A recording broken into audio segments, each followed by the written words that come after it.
My brother, he got killed at 13. I was 14, and he got shot in the head, point blank range. My mom had a nervous breakdown, and I had to like really step up and be the man. I remember going to school the next day, and I had to like process all that information really quick. So you happy in the house that you got running water, that you got a hot shower. So while other people focus on something they don't have, hey man, I So you remember just stay it could be much grateful. worse. And then 2 weeks after he joined, his son died.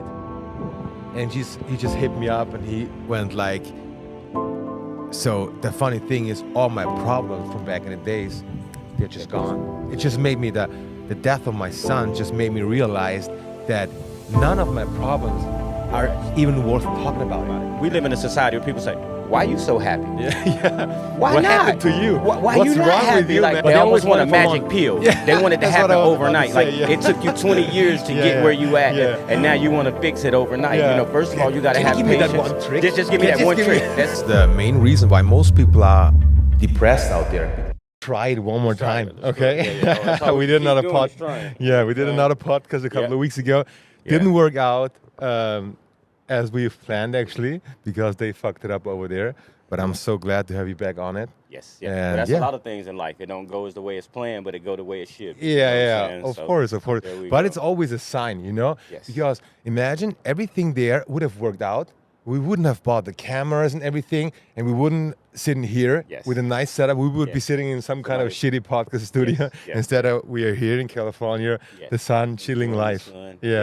So that's awesome, man. Cool. I met you working out because you're one of those maniacs who wakes up at 4 a.m. in the morning every single day. What's the story behind that? Why are you waking up every day at 4 a.m. in the morning? Well, I want to own my morning. I want to get up and own my morning, and we're gonna work out early to get the endorphins going, so we can feel good and everything. And I just feel like I need to own that morning. So working out is one of the best things that I can do. I love it. Yes. Awesome. Set the tone for the day. How long have you been doing that? For like forever, or did you switch those kind of workout routines sometimes, or is it always like in the morning? Because 1 year ago, I was working out at 10 a.m., but right now, I feel like 6 a.m. the most, so I just switched it. Okay. So mostly mine has been mornings. I would do, in addition to the morning, do another afternoon workout. Like sometimes when I'm like, okay, let me do my 2 a days, and then I always do a class in the evening. But most of the time for me, it's in the morning. I just feel like waking up early is the best way. I've always been an early riser. I don't use an alarm, so I get up early, and I actually use it as a cheat code. You don't use an alarm? I don't use an alarm. You just wake up at 4 a.m.? I just wake up. If I need to be up before whatever time I tell myself I need to get up or whatever, How do you do that? It's always been that way my life. My brother's. But is it like you speak it out loud at the evening before? Hey, I'm going to get up at 4 a.m. and you just wake up? If I need to be up at 4, if I go ahead and tell myself what time I need to get up, then that's about what time I'm going to get up. Right here lately, because we've been doing a different prayer time, I've been getting up a little bit later, 5:30 or whatever. But mornings is the best for me. But like I said, I use it as a cheat code because when I was young, I was like this. Okay, most of the guys, they sleep in. So if I'm up at 5 or 6 o'clock, I'm going to get 2-3 hours advantage a day. I love it. And at the end of the week, you're talking 21 hours. That's almost an extra day. At the end of the month, I got 4 extra days. And then at the end of the year, I almost got 50 days. That's some Mark Wahlberg shit, you know actually, what I'm saying? right? So that's it. I use it as a cheat code.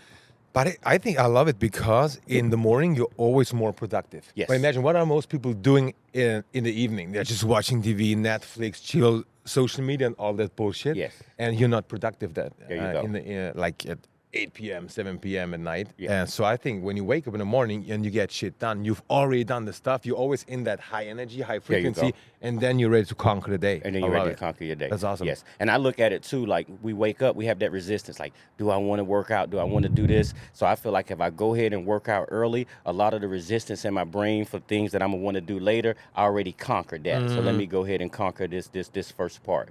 And it helps the rest of the day flow. That's awesome. How long does it take you to get like your morning routine done?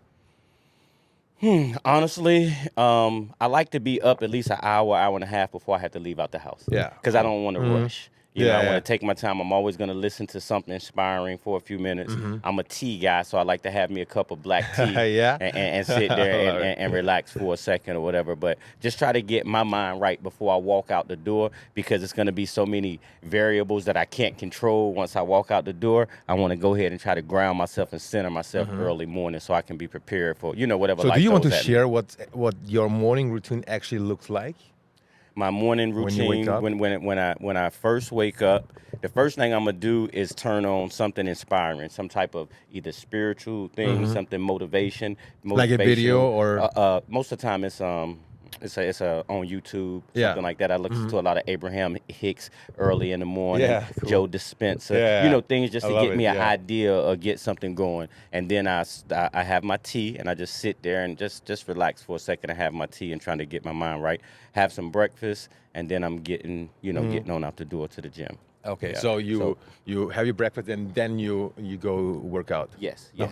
I mean, we all sidetrack, so usually I try to do my gratitude journal. I got so many down there that filled up, and I really, as I sit here and say this, maybe I need to get back more onto that right there, because I try to focus on some things to be grateful for, but I was writing everything down. But sometimes I get a little busy and I get away from that. I think that's such a powerful tool if you start your morning with gratitude, because it's such a high frequency and you can literally feel it. Yes. But when you talk to people, most of them are like in the mindset, I have nothing to be grateful for. And you don't have to be grateful for having a lot of money or driving a Ferrari. You just can be grateful just to wake up. Be able to walk, to see, to smell. Imagine you wouldn't be able to walk tomorrow. There you go. You would be so fucking grateful when you are able to walk again after 7 days. Because we got to put it in perspective. Like you say, we focus, because what we normally do is focus on what we don't have. Yeah. So we thinking, what do I got to be grateful for? Because I want this and I don't have it. I want that. But we're not thinking about all the gifts that we do have. So even when it comes to my lady or my daughter, and when I have to wake them up, I put on the gratitude thing and I just let it play for the first 5-7 minutes. Let it seep deep down into the subconscious. Then I open the blinds so the sun can come in. And, I just try to say, hey, what are you grateful for today? Or we just say one or two things that we're grateful for. I just saw a study a couple of weeks ago that said when you practice being grateful for 2 times a day for 10 minutes, your immune system improves for 50%. Imagine that. Well, we know that's true because why? Because each thought produces a chemical. And most time when we have these negative thoughts, what we're actually doing is releasing cortisol into the body, which is a stress hormone. And because the brain hasn't changed in over 40,000 years, when we have these negative thoughts, it's a threat to the brain. So the brain turns on the stress response mode. And what happens when the stress response mode is on? It stops the digestive system. It suppresses the immune system, because all of this is energy. So you're right, by having positive thoughts, now you're going to get some oxytocin, you're going to get some serotonin, you're going to get things that actually uplift the immune system. But if we are just on autopilot and we just focusing, and our brain is going to be focusing on all the things that we don't have, again, because the brain is looking for threats, because the brain job is to keep you alive. So if you're not consciously saying, let me focus on gratitude, then you're going to be doing the opposite. So that's why it's a thing that you got to be conscious of. That's what you're actually manifesting in your cells. Yes. When you always think, I want to have more money because I don't have enough. I feel right now that I don't have enough money. That's why I want to have more. Right. Yeah. I want to meet the right girl, the right man, because I can give that love to myself. So what you're actually manifesting in your program, in your cells, like physically in your cells, is that you don't have enough of it. That you don't have enough of it. You're coming from a place of lack. Yeah. There you go. You're but coming if from a you place of practice gratitude, your brain cannot make a difference if it happens right now, or you're just thinking about it. You have to imagine how crazy is that. Our subconscious mind cannot make a difference if you really experiencing it in the moment right now, or you're just thinking about it. Yes, that's insane how powerful that is. Yeah, the brain doesn't know the difference between imagination and reality. So even when you focus on the thing, when you're thinking about worrying about the things you don't want, just like we just said, you're gonna get the stress response mode turned on, and you're gonna get those stress hormones. So for me, I like to say, listen, I want to give you a brain hack, and one of them is the brain doesn't know the difference between imagination and reality. So you focus on what you want.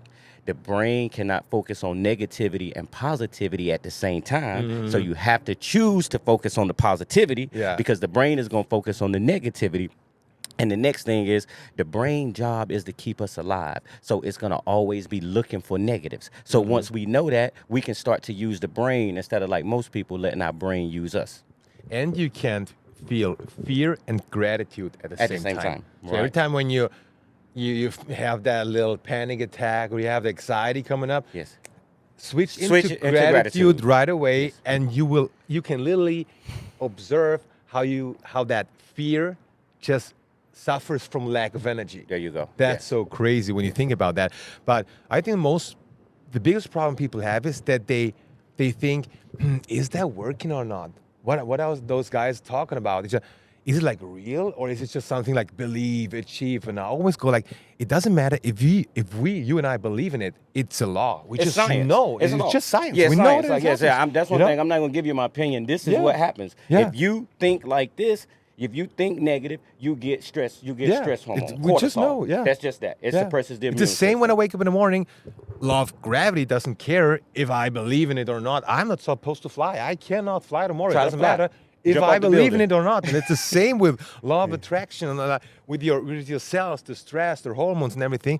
And that's so funny when people go like, I don't know if that really works. Yeah. The good thing Right. is, no one cares if you believe in it or not. It works. You can use it or you get used. Well, just ask them this: is what you're doing working?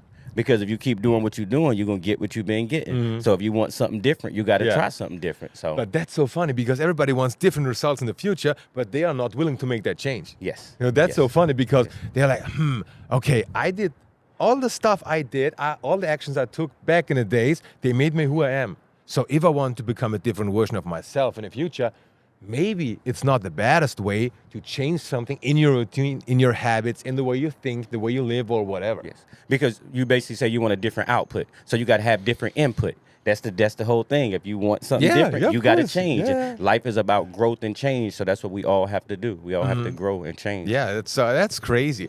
And I think just most people, they just survive, Yes. They don't really live anymore. So they just in that survival mode because they're in pain. They have back pain. They have depression. They suffer from lack of energy. And over 80% of all the people out there hate their job. So they have actually no time during the day thinking about their vision or their goals. They're just trying to survive. Yes. And if you don't take care of that, it's just like, how would you think about your vision? You don't even think about your vision when you're in pain all the time, when Yes. you hate what you do all day long. Right. So that's why when most people hear what we're talking about, they're like, I have bigger problems I have to deal with. Yeah, right, know? right. But we got to get back to the core of who we are. And, all throughout history, they said, know thyself. We look at ourselves as such limited beings, but if we really look at the fact that, and this is science again, that the body is made up of cells. Cells are made up of atoms, and atoms are 99% energy. So you, by definition, me, by definition, all of us are basically energy. So if we're not realizing the properties of energy, then we missing the boat, and we just looking at this limited form of ourselves, and then we wondering like, what is wrong, and we keep pushing against something, not understanding. You can call it energy, you can call it the soul. It's eternal. It's always there, and we living in a limited body, and then we start to live in a limited reality. Have you always been like this? Or when did you start like focusing on that content and everything? I have no choice, right? So, I come up dirt poor. I was back in North Carolina, and the first thing I remember was the words. And like, even when you go to scripture, whatever scripture, I always talk about the power of the words. And I was noticed that my family spoke on what they didn't have, and then they got more of it. Yeah, of course. And where I the just focus remember goes. saying, well, I ain't going to talk about that. So it was one of them things. And I was like, you know what? If these universal laws or principles are true, let me try it. So I always tried to speak it into existence. So most people that know me, they know even in the environment that I was in, I always walked different. I always talked different because I was trying to project myself where I wanted to be. It's actually always one decision when you Yeah. think about it like that. Yeah. And that's basically how it is. So a lot of these things I learned, and then with anything you get caught up in the outside world, and you might forget certain things, and then you have to bring yourself back and get back to the basics of practicing the gratitude, being mindful of the thoughts, trying to control certain things. And you that actually can feel a difference right away.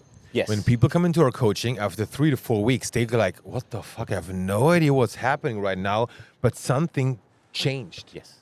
And it's just the way you think. Yes. And when you're getting better 1% every single day, you just like you start reprogramming your cells, your whole system, and you can literally feel the difference right away. And you have to imagine how crazy is that. You live a shitty lifestyle for 10, 20, 30, 40 years, and you change something in your life for 4 weeks. And you you already can notice the difference. Yes. Imagine how our body, mind, and soul, how crazy is that? Yes. That's insane. Yes. Yeah. And I think that's the biggest problem, because why people treat their body and mind like shit, because it's so resistible. You know, you have to treat your body over years like shit to see the damage. Yes. Yes. Yes. And I think that's so dangerous, because if you eat that burger and you gain like 40 pounds right away, I think most people won't have that burger. Right. But you just can't see the result in the next couple of months and years. That's why nobody does it. That's why nobody does it. And the same with the gratitude. A lot of people don't see the results immediately. They say, I was doing this, and they focus on the action. And, you know, I've read somewhere, I heard this, the thought precedes the action. So while most people dealing with the actions, you got to think about the thought behind the action. And it's such an abstract thing that people are like, thoughts or whatever, and they don't pay it no attention. I think people just do or believe stuff they can immediately see. So everybody believes in the law of gravity, because they know when you just jump down there, that's it. Right. But to practice gratitude, you maybe can't see the difference right now, but actually, when you be honest to yourself, if you practice gratitude just for the next 10 minutes, you have to feel better. So actually, you see the difference right away, but it's not that dramatic. Yes. You know? And I think that's the biggest problem, also with like having a healthy diet. Because people eat shitty food like for years, and they were like, but I feel actually not that bad. I don't feel like super energized and not like super motivated. And maybe I gained like 10 or 20 pounds, but I can deal with that. It's not just such a bad thing. Right. But if you could see that reaction of your body right away, immediately, they would just like, nobody would do it. Yes. Yeah. You know? Yeah. And that's the crazy thing. Also, you have been into that whole topic for like, since you have been a child, actually. Yes, I've been. Yes, since I was young. I like fell into it, or it chose me. But yeah, I've always tried to be positive, tried to be a motivator, do things like that. And when did you decide to start working as a coach? I decided to work as a coach. I moved to LA about 10 years ago. I came from the entertainment industry, and I went to start at a company called High Key Lifestyle. I saw, like you said, a lot of people suffering, and most people, I felt like if they had a little different information, that they would do better. If they said they knew better, they do better. So then I wanted to see if I could just pay it forward and start to help people. So my coaching journey started about 3 or 4 years ago. Wow, okay, I love it. Yeah, I think that's the most loveliest thing we can do to help other people, because especially here in the US, when you imagine it, 44% of all the people out there are popping some kind of pills to feel better. Imagine that. When you go to a supermarket, every second person you see is popping some kind of pills. Wow. Imagine that. That's crazy. That's crazy. I don't even know which numbers are crazier, that more than 80% of all the people hate their job, or 44% of all the people out there are popping some kind of pills. Both are bad. So that should show us right now we need to do something different. That whatever we've been doing as humanity, it isn't working. Most people are sick. They hate their job, and all of that. They're not healthy. So we need to do something different. I think that the core is getting back to who we are as people and understanding that. I think that's the main reason why most people are depressed out there, because they actually forgot who they really are. They're not on their path. They're not on their way in life anymore. They're playing that role in the outside world all day long. And then life says like, hey, fuck you. I want you to be yourself. Yes. I don't want you to say yes to the outside world all day long when you actually want to say no. When you want to say no. Yes, yeah. And we can go back to the depression, right back to the negative thoughts. What happened? You get cortisol. Okay, so too much cortisol in the brain is going to reduce the amount of serotonin. Yeah. Serotonin is the feel-good hormone. If you don't get enough serotonin, you will feel depressed. That is science. So practicing gratitude is going to give you more serotonin. This LA weather, getting out in this sun, is going to stimulate the production of serotonin. So even when most people are depressed, they give them serotonin uptake inhibitors to try to get more serotonin. But we can do that naturally. Yeah. And I think that's also the same reason, because most people have a fucked up gut. Because the 90% of our serotonin is made in the down gut. here. Produced in the gut. So if you got problems here, you have problems here. And why do you have problems here? Because you're stressed, you're suffering from anxiety, panic attacks, depression, all that stuff. You know? So if you're not on your path in life anymore, the first thing you can actually feel, most of people feel it down here. Yes. And you feel it down here, you got problems down here, you will immediately have problems up here. And you should take that as a warning signal that, you know what, I'm not living true to myself. I'm not in alignment. That's my body's way of trying to wake me up before I get too far gone so I can begin to make some changes. And when people approach me with their problems, like 80% is I feel like fucked up. I'm suffering from depression. And all of them have like gut health issues. Yeah. It always comes together. Yeah. It's so crazy when you can see like how the body and the mind and the soul and everything is connected. Together. Yes. It's so crazy. Wow. Yeah.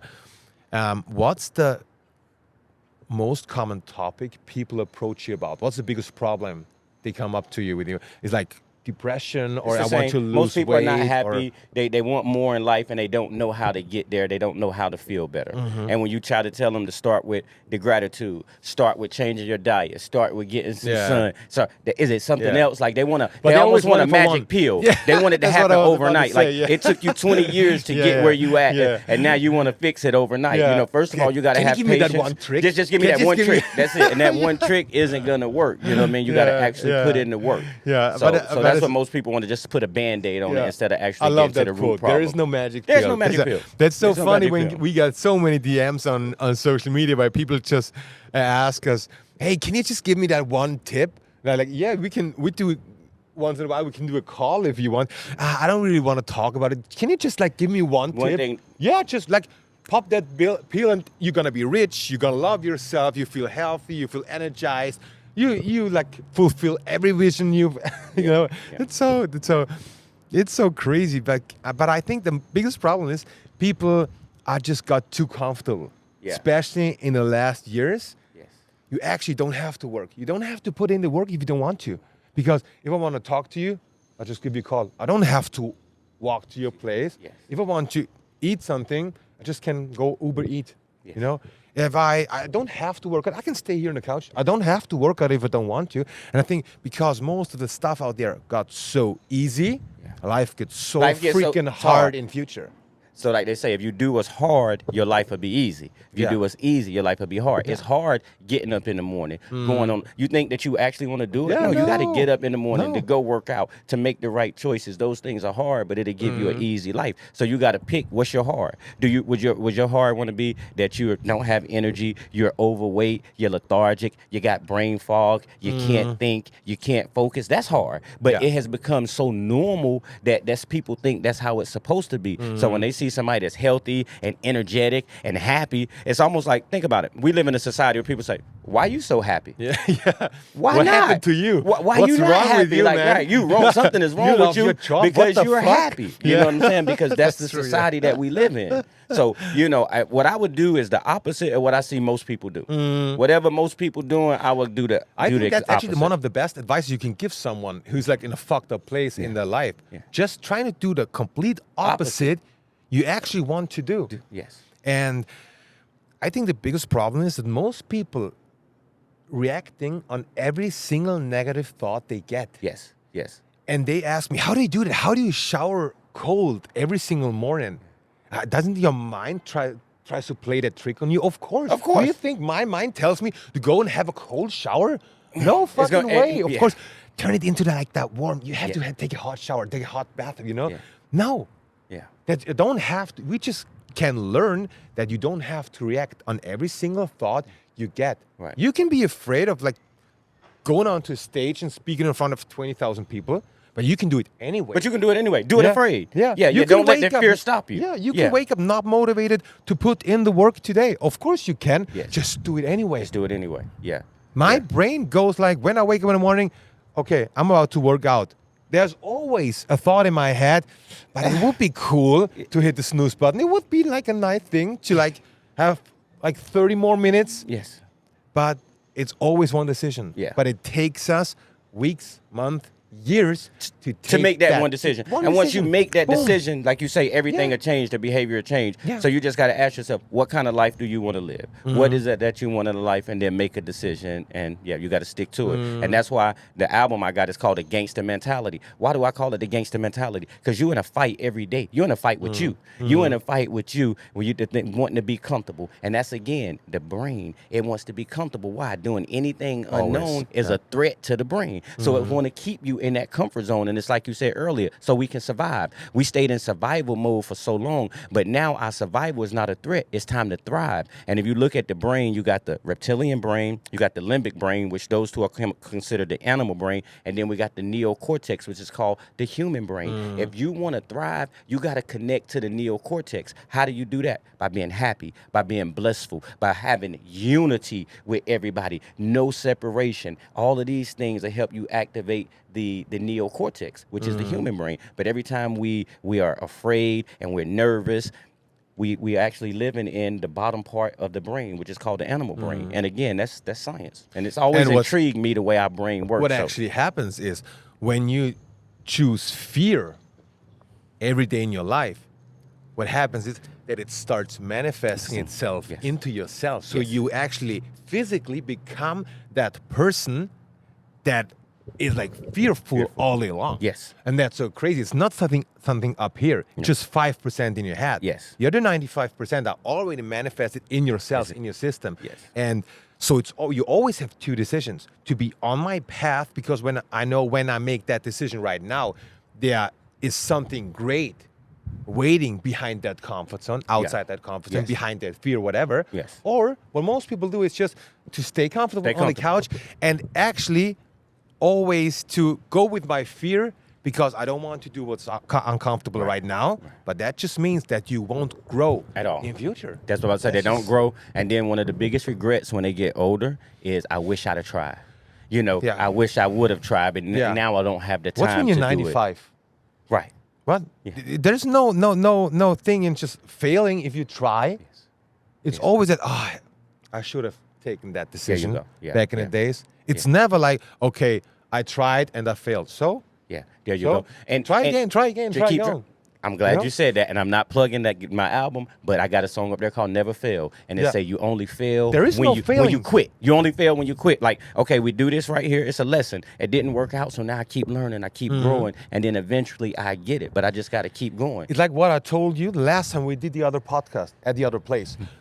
We left there and we were like, okay, that didn't work out like we actually wanted to work out. Right. But life wanted us to tell us, okay, keep it more professional. Yeah. So I just like, okay, get the cameras right away, get the mics right away, get the location right away. Wow. And that's why we're here. Yeah. So it's always, okay, am I mad about it? Oh, everybody is like, fucked up. Why didn't it work the way we actually wanted to work, blah, blah, blah.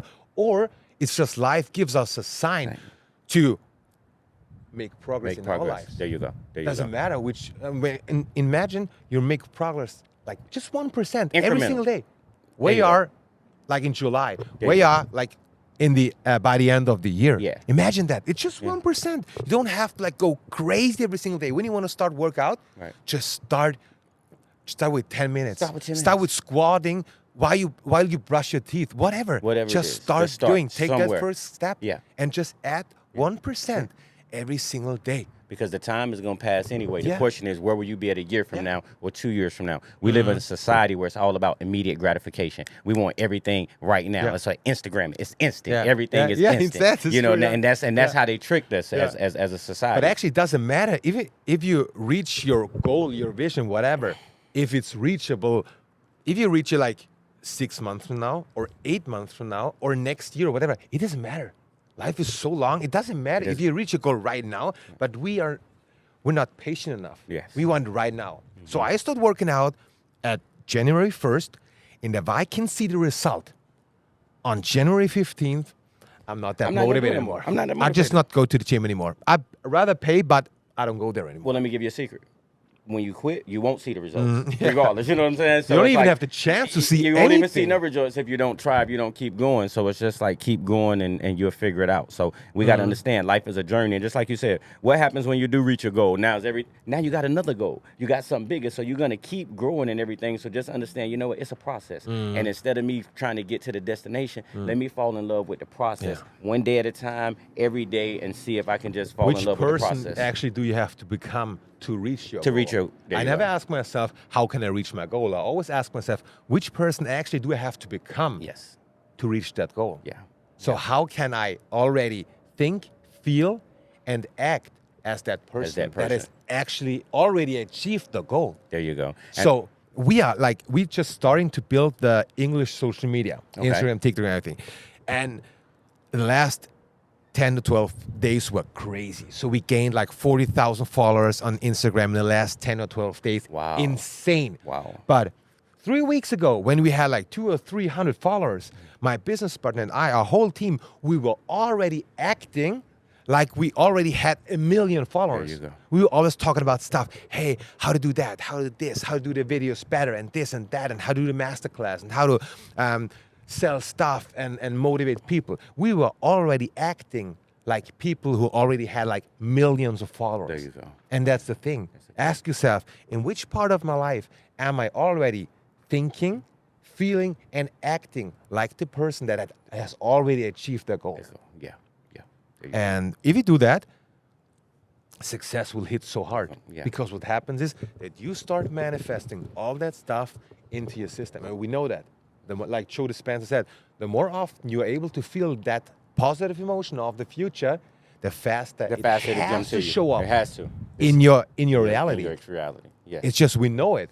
And it's not like if I believe it, maybe it happens. We know. Yeah. And most of the people out there, they're manifesting perfectly every single day. Yes. Just in the wrong way. Just in the wrong way. Just in a negative way. Just in a negative way. You're manifesting into your life. Everything you got. Yeah. You're manifesting all the bullshit into your life every single day by focusing on the clouds. But there you go. I can sit here like, what the fuck? LA weather, I love the Cali sun and everything. Or I go like, but can you see the clouds over there? Maybe something is coming up. Yeah. No, it's always you get what you focus on. Glass half full or half empty. It's empty. always that. Yes. You know? Yes. I love that, brother. Yeah. Do you want to talk about your childhood, how the whole thing started and everything? It's so, like, the last time you told me about, it was so inspiring. Yeah. It was crazy, man. Well, like I said, I grew up in Wallace, North Carolina. It's a small country town, agriculture town. My mother had 5 kids starting at the age of 16. I'm the oldest boy. There was no father there. And we was poor. We had a house where we didn't have running water for a while. We had to put buckets in the kitchen to catch the rainwater, when it rained. And we did a lot of picking blueberries in the fields and tobacco and things to make money. That's why you're talking about blueberries. That's why I talk about the blueberries, and that's why even on my crest I got the blueberries up there. Yeah. It's because I don't want to forget where I came from, and the struggle and what I went through, and actually what made me. There was times I was upset that my father wasn't there, but then I thought about it. You know what? I had to be a man. I had to be self-sufficient. I didn't have no crutches or nobody to lean on, and I love the man that I grew into. So I don't look at my childhood now that it handicapped me. It actually helped me. Of course, then when I couldn't get the new sneakers that everybody else had, I felt bad. I didn't feel worthy for certain things, but like I said, it made me. And then my brother, he got killed at 13. I was 14, and he got shot in the head, point blank range. My mom had a nervous breakdown, and I had to really step up and be the man. I remember going to school the next day, and I had to process all that information really quick. And even with me doing this now, with me being in LA, with me trying all these things, my brother's not here. He don't get a chance to try. And me being his older brother, I felt guilty that A, I couldn't protect him, and B, that I'm still here. And I'm like, so why am I here and he's not? It must be a reason. So I remember he was laying there, and I put my hand on his forehead because he got shot in the head, and I put my hand on his forehead, and he looked like he was sleeping. And I was like, you know what? I'd live a life big enough for both of us. And what I was saying is, I'm going to keep trying. I'm going to keep going. So every time they see me, they'll remember you. And that was the beginning of the journey. So I'm here now trying to pay it forward. I want to be to the world what I wanted when I was a child, and it never came. Do you think when you experience those super hard things, Is it easier to stay grateful every single day? It is. Is that Definitely easier to stay grateful. Like think about it. You don't have water, so you got to take milk jugs and go to the neighbors, fill them up with milk jugs. So you happy in the house that you got running water, that you got a hot shower. So while other people focusing on something they don't have, hey man, I remember it could be much worse, and stay just grateful for the basic things. The basic things in life, and then everything else will flow to you. My mother said this. She said, you can look to your left and you can look to your right, and you can always find somebody doing worse than you. So never complain. So to complain, no matter how rough it get, don't complain. Just focus on the one thing. You don't that's have right. to compare yourself to others. You just can set your focus right, and then you realize, wow, it could be worse, and that fills you with gratitude. With gratitude, right back to gratitude. Doesn't mean that you should not strive for your goals. Right.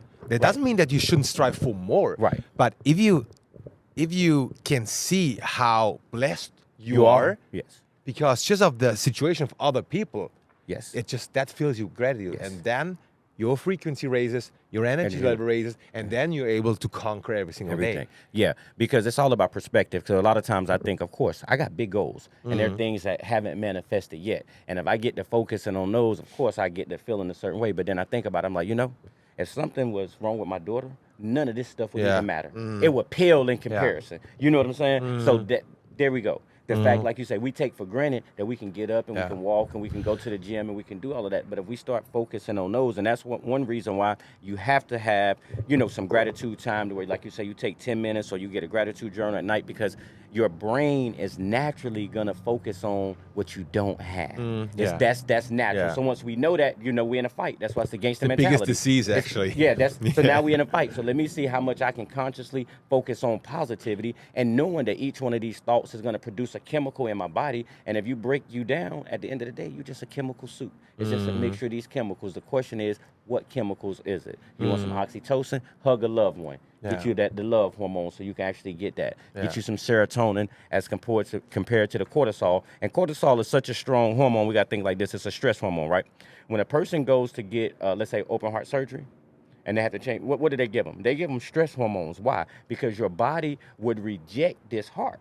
But the stress hormones suppress the immune system. So that's how powerful those negative thoughts are. And you said earlier about focusing on gratitude, how much it makes you healthier. That's the reason why, because you're not getting that cortisol into the body, which is a stress hormone. And it's a little bit of cortisol is okay, but what we have is this chronic cortisol that leads to chronic inflammation in the body, and then we start seeing all these modern day diseases that we see. Yeah, and I think when you come from such circumstances, it has to be easy to be grateful, because we had one super cool dude joining one of our coaching programs a couple of weeks ago, and he actually approached me because he was feeling depressed and had no vision, has no plan where to go in life.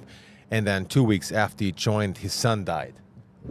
And he just hit me up and he went like, so the funny thing is, all my problems from back in the days, they're just gone. It just made me, the death of my son just made me realize that none of my problems are even worth talking about it. There are no problems. There was nothing. There was just bitching and mulling around about stuff I actually want to have and think would make me happy.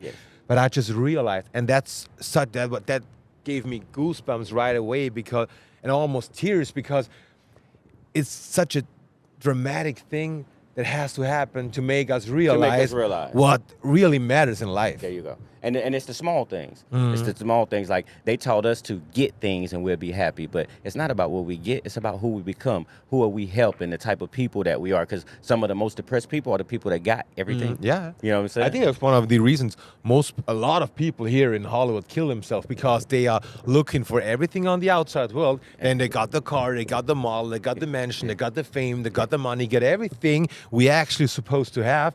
And then they realize, what the fuck? I still feel empty inside. There you go. I'm still not happy. So actually, the only way you're supposed to do it is that you start feeling it right now, feel rich right now, give that love to yourself right now, and don't wait for a woman or a man to be with you to start feeling love. There you go. Or to make that money, and then you're gonna you feel allow certain. yourself to feel rich. That's not how it works. You're doing it backwards because now you're letting external things in the outside world control how you feel on the inside. But like they said, as within, so without. It's how you feel on the inside is going to manifest to the outside. So most of us are living life backwards. That's what the problem with because society that is. means if you don't have it on the outside, Then you will feel then you miserable. feel miserable on the inside. There you go. And but know? now, when you think about it, now I feel miserable and I got miserable thoughts. And now I'm getting cortisol in my body and I'm actually hurting myself. I'm actually making myself sick with these thoughts. Yeah, that's why I always tell people, you can have all the stuff in the outside world. It's cool,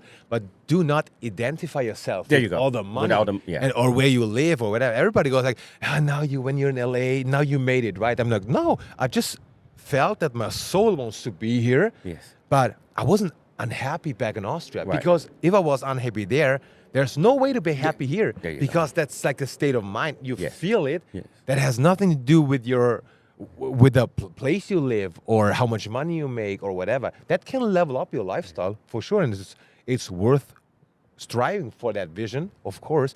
But if you think when you feel miserable right now inside of there, and you have the money and you have the relationship and you have the car and you move to another country, then something is different. You're just fucked. Yeah. Because that's not how it works. So change has always come from the inside. Always comes from the inside. Yes, yes. And they've been, we've been getting this universal wisdom the whole time, but we don't listen. No, we don't. We don't listen. You know what I'm saying? We figure it's got to be another way. It's got to be something different. And then, and like you said, most people have to come to a point where they lose everything. It's a bad divorce. It's something that makes them say, you know what? I want to do something different. And then they actually, like you said, make the change. But it's a one decision. Yeah. But does it take you a year to get to that decision? 5 years, 10 years to get to the decision to decide? And you don't have to wait till something terrible in your right. life happens to change something. Yes. But that's how it is in the most, when you think about the most people out there. Yes. Yeah. They wait until something terrible happens. Oh my God, I'm so in pain, now I have to start to work out. There you go. I feel so depressed, now I have to change something in my lifestyle. Oh my God, my boss fucked me up 100 times, now I'm trying to get back on my path. Yeah. Why wouldn't you just go for it right away? Right. You don't have to wait till something terrible happens in the outside world to change something. Yeah. Yeah. But I think that's what most people need, that pain to change something because they're afraid of choosing pain right away. Right away. Because if you choose pain and suffer right away, right now, you have to grow. You have to grow. Yeah. And that's pain you can actually choose. Yes. Because if you're not ready to deal with the pain right now, what happens? Pain comes years from now, and then you're not ready to deal with it. And then you're fucked. Yes. And then you got a problem. Yeah. And that's why when you take that decision right now and you start choosing pain and you choose to face your fear, then you can grow. Then you can make that progress. And then you will experience that life you're actually supposed to experience. Yeah. Yes. Because most people, when they join our coaching program, after a couple of weeks, they go I feel amazing now. Now I feel amazing. No. Now you feel the first time in years, you feel normal. There you go. Because that's actually how you're supposed to feel every single day. Yes. It's not normal to wake up in the morning to be like, lethargic and no that energy. job. Yeah. And I don't want to work out. And I'm just with my partner because I don't want to be alone. All that stuff. That's not that shouldn't be a common thing. Right. But it actually is right now. Yeah. Yeah. So the average people just think that way. Yep. Yeah. But we're going to help change the narrative, and that's why we're trying to spread the message and put it out there. And, if it can help one person to actually, focus and change their life. Yeah. For sure. I think that's so important. And I think that's one of the reasons why the society gets so soft right now. Because nobody is willing to face pain or fear right now. Right. So it gets so hard. Yeah. And that's the reason why most of the men are so weak. Because we don't have to. So we don't have to work out. We don't have to face pain right now. Right. We just stay on the couch, like I said before. I think that's the biggest thing we're allowed to learn again, that it's necessary to face pain right now. Yeah. It's necessary to put yourself through a hard workout. Yes. Once, twice a week, whatever. Yeah. It's necessary to go on a healthy diet. To do a 3-day water fast. People always ask me, why are you doing that 3-day water fast twice a year? Of course, you can reduce the risk of getting all those nasty diseases by 70%. But I do it for my mindset. I do it for my mind because it makes me strong. And I know when I can be without food for 3 days, what kind of obstacle can come in the outside world? Yeah. Which kind of obstacle can show up that I'm not supposed to master? Yeah. Nothing. There you go. You know? Yeah. And if you choose those made-up obstacles right now, when the real obstacles come, when the real obstacles show up in life, you're ready. You're ready. But if you choose the easy path right now, you're not ready, to face those fears and obstacles in life. Yes. You know? Yeah. And I think that's so cool when you talk about where you come from and all that stuff. Because I think you have to feel that gratitude, right? Yeah.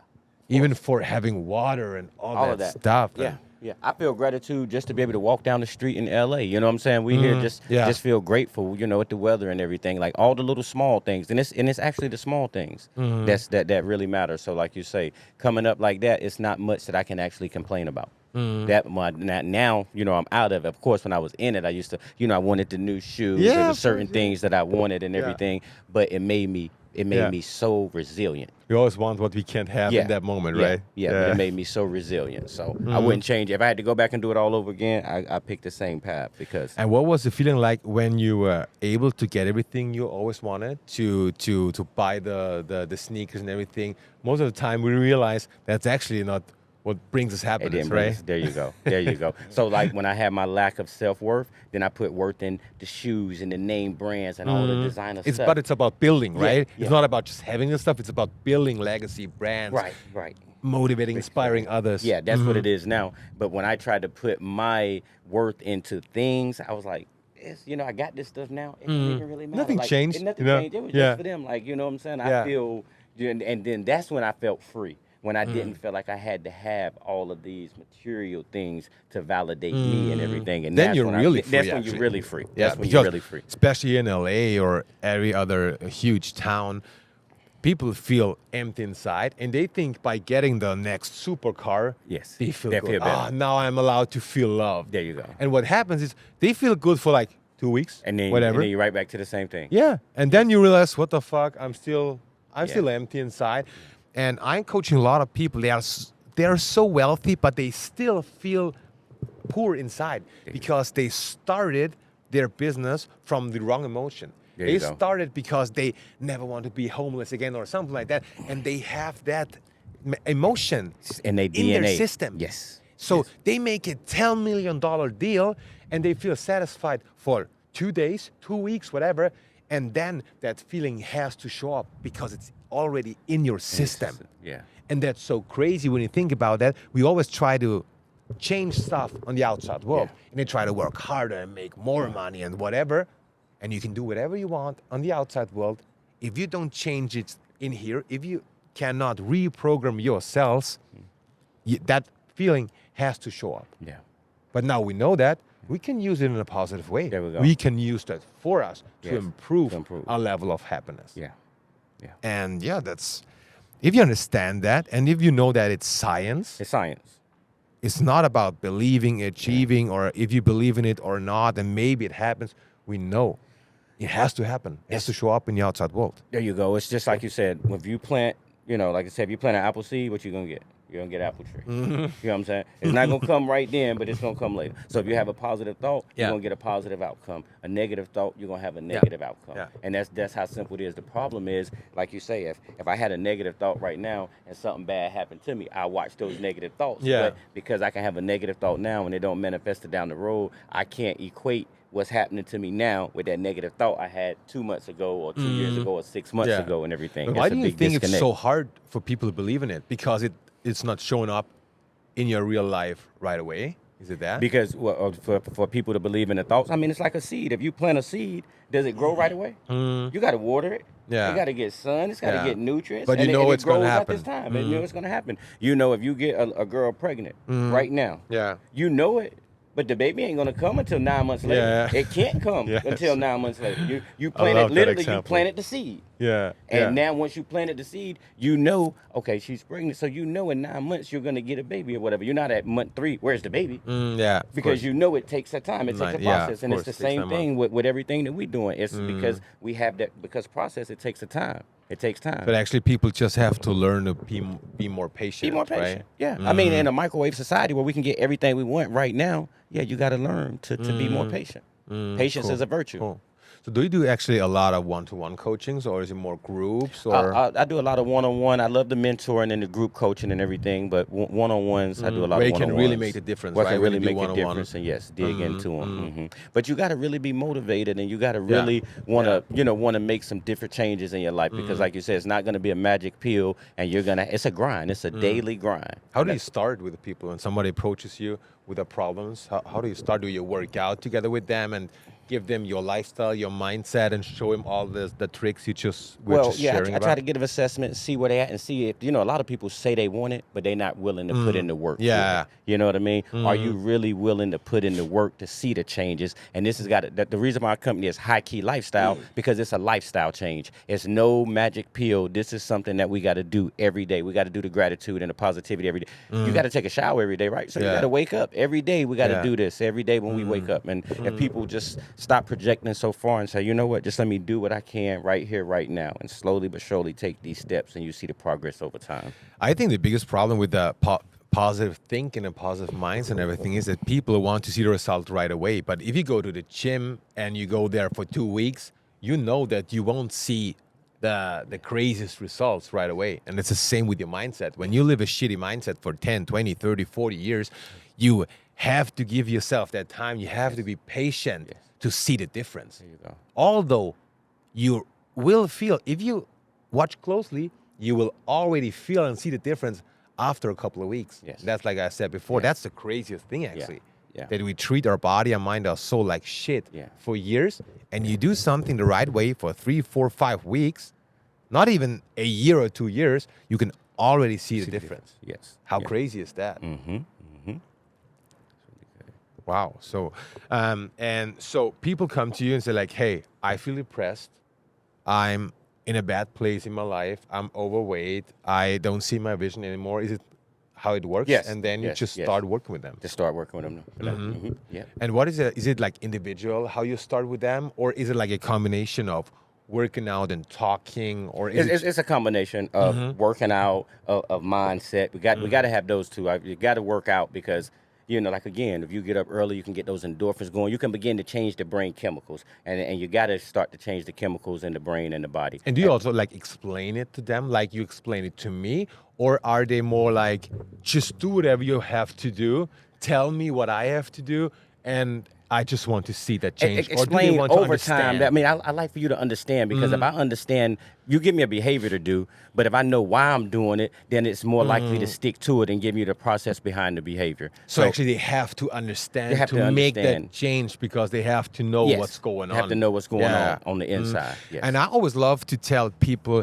that the science behind it, that it's not something you have to believe in. It's not something that maybe works out for you, because we know when you do this and that, when you take the first step, and when you do the stuff I tell you actually should be doing, the change will come. You're going to see the results. It has to come. We know that. We know that. It's like when I eat less and work out more, you have to lose weight. Yes. We know that. Right. That's awesome. Yeah. And do you also explain to your clients what's the real reason why they're like depressed or overweight, or is it just like I want to lose some weight, I just want to get rid of my depression? Or do you think it's important for them to understand why they're depressed? Like when we're talking about like, are you on your path in life? Do you say yes all the time when you actually mean no? Do you explain that to your clients? Yes, because I think consciousness is everything. So you got to be aware, of what you're doing and why. And I think, I got to get to the fundamental root of us as human beings and understanding, who we are. And this is a journey of life. And by definition of us being energy can't be created nor destroyed. It can only change forms. So I think when most people have to begin to look at life totally different, so they can start to change their behaviors. And we wasn't taught these things. I mean, they're not going to teach us how to all be independent thinkers and creators, in this world. So we look on society, and society is going to teach you something totally different because it's easy to be controlled that way. It wants to keep you calm. It wants to keep you in that box, in the comfort zone. It's the easiest to handle people who are not starting to think by themselves. There you go. What do you think is the similarity of the entertainment industry and coaching? Is that something you say it's a similar? Say that again now. What's the same? What is the similarity of the entertainment space and being in coaching? Because you motivate people in both areas, right? When you're an entertainer, you motivate people to be the better version of yourself. You want to make them laugh. You want to make them think, whatever. And actually the same in coaching. So it's both ways. You're trying to make the world a better place. Right? Yeah. I just think with coaching, it could be a little bit more focused and tailored toward the individual and experience. Of course, you see the entertainers and they entertaining you and they can make you dream. And, one reason that they break you out of that shell for a minute because you see them and they live in their thing and you start to think, maybe I can do that. And you have those feelings. So that's a good thing that it brings. But if you start to compare yourself to these people and you see where they at and where you at, then it can make you feel like you're not enough and everything. So I think with the coaching, you get a better perspective on why we need to do why we need to change these behaviors and the thought behind it, so it can actually last. I love it, because I always told myself that I want to be that inspiration for others. Like Arnold Schwarzenegger, Mark Wahlberg, Kevin Hart, The Rock, and all those guys are for me. Because when I feel like I'm down and I see a video of The Rock, I just okay, fuck it, let's do it. Let's do it. Like you said before, when you wake up in the morning and you have those role models and you see them grinding and striving for greatness and everything, you don't ask yourself, if I have to go work out, you just do it. And I always want to be that inspiration for others too. Right. And then when you start to look into their stories and you see how they got to where they are, it's like with Mark Wahlberg. Look at the discipline that he has. The time that he go to bed, the time that he get up, it's a certain level of discipline. But do you think that sketch is real? That's so insane. It's getting up at 2 a.m. in the morning. It's insane. That's insane. Wow. It's insane. Yeah, it's definitely insane. The way he looks and everything and speaks and his lifestyle, I think it's real, I think. Because I think he's such a crazy dude. Yeah. I mean, you can look at the discipline from that. You can look at Kevin Hart. You can look at his story and where he came from and see the challenges that he had before he got to where he at. And you can say, okay, I got some of these challenges, but if he did it, then I can do it. So, you can, that's one reason I look to the entertainers a certain way. They all have the same background. Background, right? When I'm thinking about it right now, Arnold Schwarzenegger, we are actually from the same city. He just came from super poor circumstances. I think Kevin Hart too, The Rock too. Yeah. And I don't know about Mark Wahlberg, but I'm not sure about him. But everybody has one thing we know: if you're human, you got challenges in this life. That's that. You got challenges. The question is, are you gonna let these challenges push you to be great, or are you gonna make these challenges make you be comfortable and sit on the couch and live in fear? That's what it all boils down to, because nobody gets to walk on this planet without having their own set of challenges. And they just had to change something. Yes. Arnold Schwarzenegger had to change something. He had to live his vision. He had to focus on the positive stuff, because back in Austria, 65 years ago, it was just not always the best place to be after the war and everything. And he just said it in his Netflix documentary and in his book. He just had to change something. He had to focus on his vision. And most people today, they're just on their phone all day long, so they don't have to take care of their mindset. Yeah. They're not even thinking about their vision anymore. There you go. They're just scrolling subconsciously through social media. Yeah. And that's why nothing changes on the outside world. But those guys actually had to focus on their vision, so they were not going completely nuts. There you go. Because the current situation back in the days was just poor circumstances. Poor circumstances, yeah. And that's what they actually, when I think about it, they all have that one thing in common. Yeah.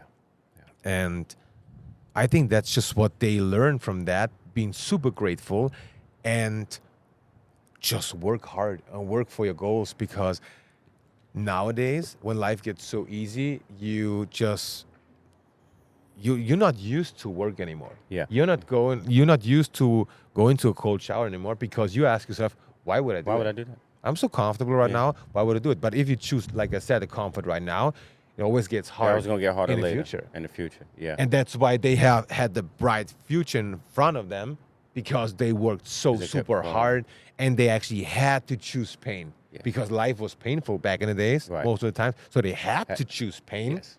Yeah. So they had to grow. Yes. And now when everybody asks me, how is it like to live in LA and to leave your family and to leave your country and everything? And I was like, it wasn't that hard because it wasn't my vision. And to be honest, I can always video call anybody back from Europe every single day. When Arnold Schwarzenegger came here back in the days, nobody even know if he was still alive. There was no video call. There was no Facebook, Instagram, TikTok. There was nothing. So back in the days, when you were gone, you were like really gone. Yeah. When you went from Austria to LA, nobody had a clue what the hell you were doing here. Right. Nowadays, we're connecting. We're connected over the whole globe. Yes. Everybody knows what everybody's doing in that special moment. Yes. Yeah. You know? Yeah. So I was always thinking about that. So that made my situation not even close hard to that. Like when I think about his situation. Yeah. He was like really by himself. So when you go right now, it's like I have my cell phone, I have everything, I have Instagram. So it doesn't even really feel that I'm not in Austria if I don't want to be there. Yeah. So I can just give my mom a call and super easy. You know? For me, I used, and even though I'm in the state in America, I was on the Atlantic Ocean, all the way on the coast. Now we're on the Pacific Ocean. I went basically as far as you can go in America. The other direction. But the other direction. But for me, I was like, I want to get away from everybody I know right now so I can focus because I couldn't focus the way I wanted to. I'm with my family. I'm with my friends. You know, we doing certain things that's comfortable. I'm pulling in one direction. They pulling in another. So I'm like, let me get by myself to where I can actually focus and find out who I am, find out myself. And like, I'd have never imagine the things that I'd be into, that I got to LA that I'm into now, that I allow myself to open up and to grow and to meet other people and meet other cultures and everything. And it's been the best thing to get rid of everything. How was that? To leave everything behind and just because for me it was like the best feeling. It was the best feeling to get rid of everything. Where I was like, you know what, I need to grow. Yeah. So let me just go to LA and let me figure it out. And I remember saying like, if I'm gonna make it or I'm not, but I will know what I'm made of. And I felt like I was too comfortable back home, like it was too easy. Yeah. So I said, let me go somewhere. I didn't know it was gonna get as rough as it got in LA, but you know what I'm saying? I still had to find out who I was and what I made of. Did people understand you, or were they like, why would you do that? Why would you take that risk? Because everybody asked me, why would you do that? You're so comfortable in Austria. Why wouldn't you just stay? Because that's not who I am. If I got that feeling that I'm not using my full potential, that I'm not using my talent, that I'm not on my way, then I start feeling depressed. There you go. Like everybody else out there does. That's why 44% of all the people have to pop pills to feel better, because they don't challenge themselves. They're not on their way, and they think choosing comfort right now is the best thing you can do, but it's not. I had a nice house in Ballantyne. It's in Charlotte, North Carolina. It's from the outskirts. It's a really nice area. Had a nice house, paid for. I sold it, moved here, and got an apartment that was 3 or 4 times smaller than the house that I lived in. And it's like, why would you leave there and come here? Because I didn't feel like I was growing. I felt like I was dying inside. So I needed something different. So I said, let me come here and let me challenge myself. It's been about 10 years now. And I'm like, okay, I'm so glad that I came here. I could always, go back home. But the level of growth that I've had since I've been in LA, and now I'm so excited about what's gonna come in the future, like stay on this path. And then it's going to come. Actually, I'm so excited. We did an event last night where I did some spoken word. I've never done spoken word before I got to LA. I saw it on your story. I made an album, when I got here. The music is going great, but none of this would have happened had I stayed there and stayed comfortable. So now I'm like, what else can I do? Like the possibilities are endless. So for me, it was more so chasing that, like you said, because if I'd have stayed there, I was down on the inside. That reminds me of the story of Arnold Schwarzenegger, actually. When he just went from bodybuilding into acting, into being a governor, into the whole environmental thing, because it's not about the money. And I just saw a video tomorrow morning when I was on the bike working out, when he was with Grant Cardone a couple of days ago. He told the people that he just went into politics, obviously not because of the money, because he made like 20, 30 million from every movie he did, and he did like 2 movies a year. So there were like 40 to 60 million dollars every single year. And he didn't even want to have the money for being the governor. He got paid like $180K, something like that, a year. And he was like, Yeah, I don't want the money. Just give it to someone who really needs it. I'm here because of the challenge. I'm here because I want to make that the state a better place to live again and all that stuff. And that's how those people think. It's not about the money. It's not about the house. Doesn't matter if you live in a house or in an apartment. Yeah. Does it mean just because you live in a house you're more happy? No, it doesn't matter. Doesn't matter. If you feel miserable and you or your soul doesn't even have to feel miserable. Just if you feel that in LA, in California, is something waiting for you, just go for it. Just go for it. Yeah. Doesn't matter if you have to live in a house, an apartment, how much money you make. If you have that feeling, that burning desire, that you have to change something, that you have to take that leap of faith, go for it. Go for it. Yes, and don't overthink it because you'll talk yourself out of it. That's the brain. Like you got to go for it. You know what I mean? When you feel it hit you, hey, let's go. It's a journey. So just enjoy the journey. But that's the point where most people choose comfort over fear or risk. Yes. And if you take that risk, like in future, you realize that wasn't even a risk. Right. Nothing happened. There you go. I just got what I actually wanted to achieve. Yes. Yeah. You know? Yeah. So, but your mind tries to play that trick on you. Yeah. That is the biggest risk. You have to be super afraid. The fear is so fucking huge. But most of the time, your fear doesn't even become reality. And even if it becomes reality, it just was like 5% 5% of what you thought. Where mind tried to tell you first time. Right back to the brain. See, that's why I say, think about it. When you get a phone, you get a manual. You get a car, you get a manual. We got this a piece of equipment between our head. We don't have a manual. Yeah. The brain, well, you know what it does? When it finds itself in a problem, it goes to the worst case scenario. It tries to think of that. Because if anything less than that happens, then it knows it can survive. So like you say, we always overthinking it's going to be this bad. And then what happens, like, every fear it was nowhere is a fear near of death. like I thought it was going to be. You know what I'm saying? But so if we know this consciously, when these things happen in the moment, then we can actually handle it. But that's why we need to be aware of it, and just have a simple elementary understanding of how this brain right here works. So we can begin to use it. Because it's a marvelous tool if we using it. But you can be afraid, but you can do it anyway. Do it anyway. Yeah. Listen, But every fear is a fear of death. Yes. Because your brain tries to play that trick on you, that you are going to die. Your brain's job is to keep you alive. So if you understand that, that's what the brain is focusing on. It's going to keep you alive. That's the whole thing with the brain. So that's why you get these obsessive thoughts and you're thinking all that. That's one reason. You take that deep breath and you relax. And you know what that does? Because right now you're breathing, right? But you're not thinking about your breath.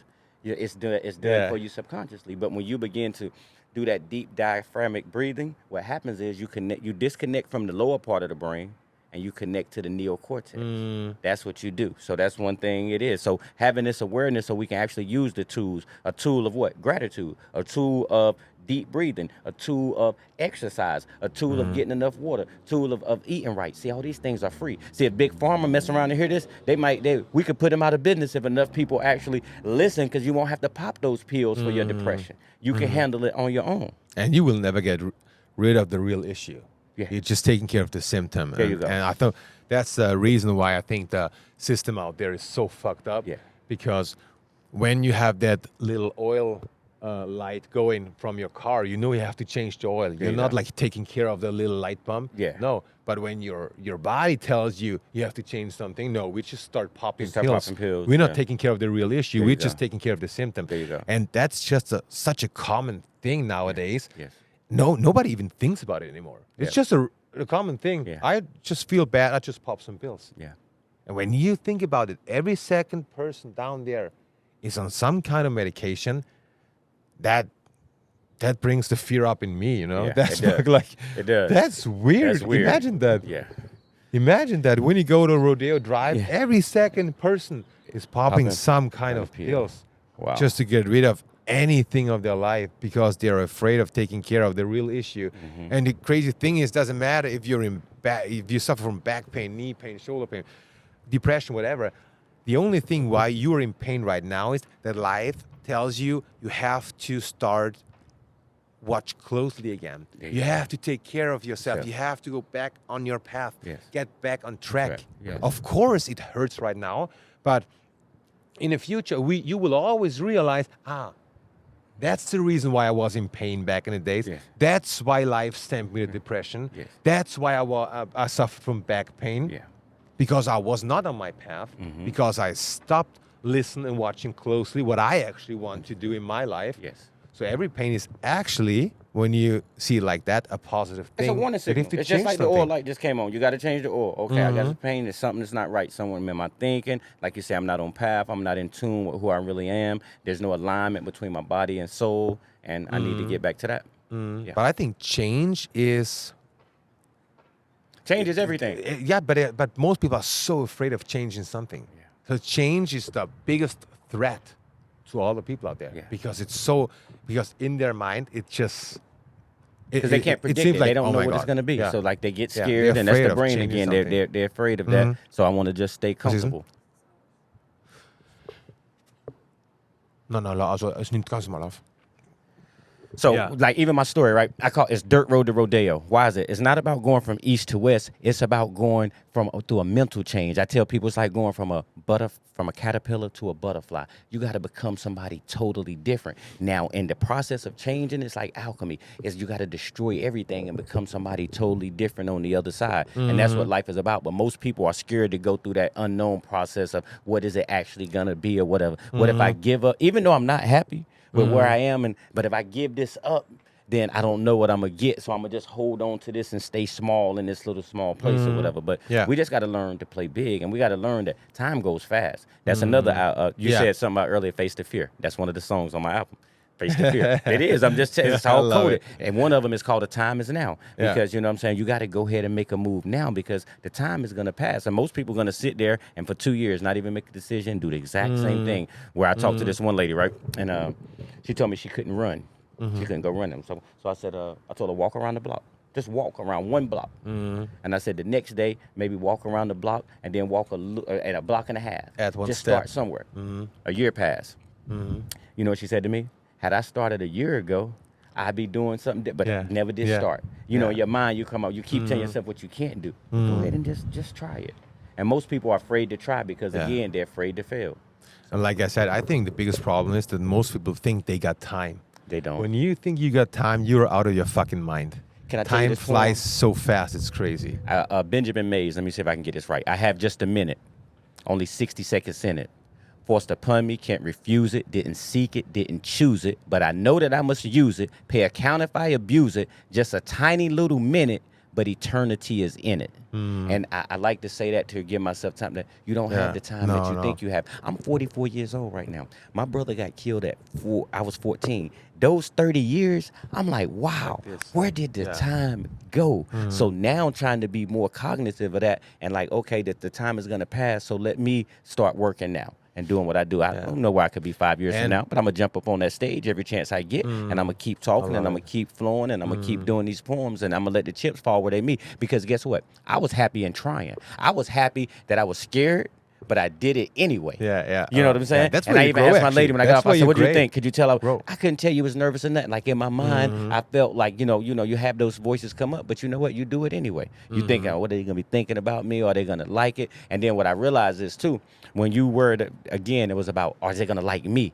No, it ain't about me. It's about the message and what I got. And about all these people in this crowd, if I can help one person, that's what it's about. So when I stopped thinking about myself and started thinking about them, it made everything so much easier. And if you don't take that decision right now, nothing changes in the future. Nothing. It gets even harder because most people go like, yeah, I start next week. And I ask them, truthfully, or ask yourself, why won't you start right now?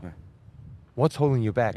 Because then you become that person that starts on the 1st of January. There you go. Because then, well, what's different then? Nothing. But if you take that decision right now, what happens is that you give life that signal that you are ready, that you are ready to change. You are ready to make that difference right now. But if you don't, you become that person that is not able to take that decision. Who is anxious, who is not ready to face the fear, and all that stuff. There you go. So, with every decision you make in life, you have to be able to understand that you become step by step that person. If you choose your path or you choose fear, and most people out there choose fear over their own path every single day, and that's why they're fucked up, and that's why most people out there are depressed, overweight, suffer from lack of energy, hate their job and all that stuff. Because nobody said that it's easy to quit your job tomorrow. You don't even have to quit it, but make that first step into that direction to live your dream. There you go. To be back on your path, and do that job as long as you have to do it to pay your bills. But on the other side, build something that you really actually want to live. There you go. And one thing people should know about fears. We were born with two fears: the fear of loud noises and the fear of falling. That's it. So any other fear you have is self-imposed. And the fear of loud noises and the fear of falling. Check it out. I That's love science. it. Those are the I two love fears it. that we was born Okay. with. And when we think about fear, false evidence appearing real. So, it's all a figment of your imagination. It doesn't exist. And a lot of times it's that thing that you fear, let's say stepping on the stage, you fear it so much, but once you step up there, you realize it was not as bad as that was. And now so many other doors are going to open. So what I would tell people is the thing that you're afraid to do, that's what you have to do. Yeah. You have to do the thing you're afraid of if you want to grow. And you feel so good afterwards. You feel right? so good after. Just by doing it. Just like, you know what? Just I'm do glad it I and did that. Just observe what happened to your energy, to your frequency level. Yes, What yes, happened yes. after you did it, after Yes. you faced it, after you just chose to be on your path. Yes. Your frequencies through the roof. And now imagine if you do it every single day. People it doesn't matter what you say anymore, it doesn't matter what you look like anymore. It's just how you make them How you make them feel. And they can feel that energy. They Yes, feel they feel you. your energy. It's when you enter a room and nobody can even see you or hear you, they just turn around because they can They feel feel that you. energy. Yeah. You got an energy field around you. I got an energy field around me. We don't have to touch each other. And that's, by the way, science. That's science. That's science. We know So, that. We know that. So if you say, you know what, I get a bad vibe when I'm around this person. All you're saying is they vibrating low. Yeah. I'm vibrating here, and it's Doesn't pulling match. and it's pulling my down. I feel that vibe because let's right back to it. Everything is energy. You are energy. Yeah. More than anything. And if you start to look at yourself like that, then you start to make different decisions. But yeah, you are energy at the end of the day. So what I tell most people is, don't even think about the situation. Just try to observe tomorrow, the whole day. How's your energy level during the day? How's your energy level during your current job? Yeah. When you're with your old friends, when you're with your partner. And then try to observe what's your energy level like after workout. Yeah. After you faced your fear. Yeah. After you went for a run. Yeah. Yeah. After whatever. Yeah. After your morning routine. Yeah. And then add more of that stuff that makes you feel great, Yes. that levels up your frequency and energy level, and like to reduce the focus of that stuff that makes you feel bad. And that's it. Stop thinking, start feeling, and try to observe, when does my energy level drops or And raises during the day. That's it. That's it. Just do and it. do the things that make your energy stay high and Yeah. stay there so you can vibrate higher. And But like what you we said, do is like overthink. Think. It's the best thing if I do it like this, and if I do it like that, maybe this happens and that happens. Who cares? You can't know. You don't even know what happens. what we say nobody in the knows. streets is you steady long, you steady wrong. Meaning you're going to overthink it. You're going to talk yourself out of it. You're going to get those negative voices. Your mind will your find mind a way will find a way to play that trick on you with that you don't do it. There you go. Oh, sure. And that's why for some people, if you're going running, you put your running shoes by the bed, you get everything ready, you wake up and you automatically do it. And because if you think about it, if you give yourself time, it's gonna that negativity gonna have time to come in and say, you don't have to run today. It's cold outside. Look like it's gonna rain and all of that, but you have to go ahead and you have to battle yourself every day. The African proverb said, if there's no enemy within, there could be no enemy without. Like you gotta calm the voices on the inside of your head, and then you can do everything else there is. But that's what a real battle is. If you think long enough about something, there will always a problem show up. Always. Yes. There will always be something that's not right. Yes. And there's always your mind playing that trick That on trick you on that you, you should not start, that you should not take that step into the right direction, although you feel that it's something that you have to do. Yeah. And when you feel that you have to do and you just don't do it, that's why you feel depressed. And then you feel bad anyway. Yeah. You feel bad on the inside. When you succumb Because to your you know. fears, even whether you told somebody else or not, you know. And now You know you they got to should deal have with done it, yourself. yeah. And you feel bad on the inside. And that leads to more negative Yeah. thoughts. And listen, so anybody out there, right, when we talk about the thoughts, and it's an abstract idea, they can't touch it, so a lot of people don't want to deal with the thoughts. Just let me say this. Every thought produces a chemical. Ask yourself, do I want stress hormones running through my body, coursing through my veins, causing inflammation? Or do I want some serotonin and some oxytocin and all that? That's what it actually boils down to with each one of these thoughts. I think that's the biggest problem, that people don't understand. Yeah. That it's always that decision. Yeah, Choose that path or your path, or choose fear. yeah. and it's every single day. Every single day. You got to make that decision over and over and over and over again. Don't have to go crazy from one day to another, but like add 1% every single day of your life. And I think that's just the biggest problem. People don't understand that. Yeah. And that's why 44% popping pills, 80% hate their job and all that stuff. Yeah. But that's nothing that actually should be a common thing. Yeah. Right? And most heart attacks happen on Monday morning on people on their way to a really? job. Yes, that's science. Look it up. Shit. On their way to a job that they don't like. Most heart attacks happen on Monday morning. Yes. Check it out. Wow. Now you have to imagine how deep that negative emotion is already in your system. Yes. That most of the heart attacks happen on Monday morning. Yeah. Wow. That's crazy. And people they are still thinking about if that's real stuff. Yeah. Wow, I've never heard about that before. Yeah. Mm-hmm. That's crazy. Yeah. That's awesome, brother. I could talk to you like for hours. Well, the good thing is, because it didn't work out good the first time, now this is the easiest thing in the world for us. We can do it. You know what I'm saying? We can do it. There you go. Yeah, for sure. So where it looks like it's a brick wall, it's always another way. It's always another way. You know what I'm saying? Life is always for you. There you go. Never against you. Always. I'm so glad you said that. If you are ready to look closely, there's always something positive you can take from that kind of situation and you can grow from. And that's one of the most important things that I've learned in the last couple of years, that life is always for me, not against me. And when you're in those tough situations, before you play victim, why is this happening to me and all that, stop and say, what is life trying to teach me right now? How can I grow through this? Not just go through it. How can I actually grow through whatever this challenge is? And then what people got to understand is this: the bigger the challenge, the bigger the potential reward is once you get through the challenge. But anytime a person say they want more and they want blessings, this is the way the universe works. The universe say, oh, you want more? Okay, so you want more. Now you got to challenge more. You got to go up. I got to give you more challenges. And after you get through these challenges, if you're ready, then you can get the blessing or whatever. But that's just how it works or whatever. You got to have the challenge in order to get the blessing. Most people just, hey, give me everything I want. But because you got to grow. You're not even ready for the things that you want. You think you want something, but you're not ready. If you get the things that you want right now, it might destroy you because you're not actually ready for it. So you got to become a totally different person. And that's about the whole process. I think the best example is you want the followers on social media, but are you ready to get the hate? Are you ready to get in your comment sections when like hundreds of people shit on you? Are you ready for that? Because they're coming. Yeah. Are you ready for? Yes. Are you ready for the money? Are you ready to make millions when everybody comes like, do you have a little bit? Can you give me this? Can you give me some money? Are you ready for to say no? There's a lot of stuff that's going to come with it. Or do you want to say yes to everybody and just lose your money? And just lose all your money. So that means you have to become a millionaire in here. Yes. And then it has to show up on the outside world. Yes. It doesn't work the other way. There you go. So that what you said was actually the perfect way to say it, that you have to become that person. You got to become that. And then it has to show up on the outside world. There you go. You know? Yeah.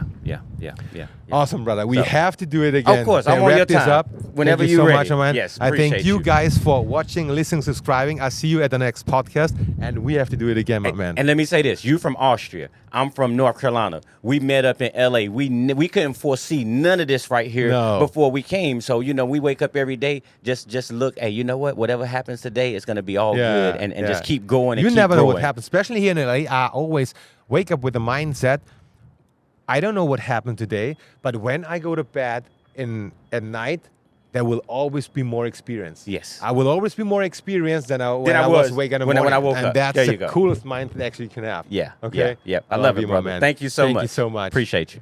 Great. Wow, that energy was